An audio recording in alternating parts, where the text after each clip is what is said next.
akong ilang asul na Takis chips. Kakain ako ng masarap na chips ngayon. Maganda sila. Magaling siya. Oh, merong... Isa pa. Ako ay... Ang sarap talaga. Oo nga.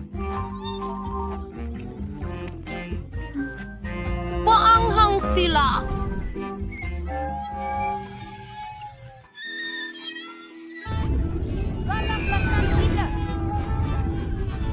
Bakit amoy sunog na hangin ito?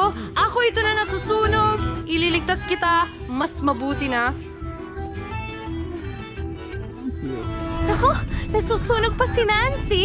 Alam ko ang gagawin. Mayroon akong balde ng tubig sa ilalim ng aking upuan. Maraming tubig. Makakatulong ito. Nancy, ililigtas kita.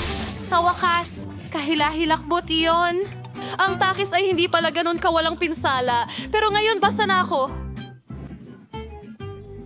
Kailangang alisin yan. Mas mabuti na. Salamat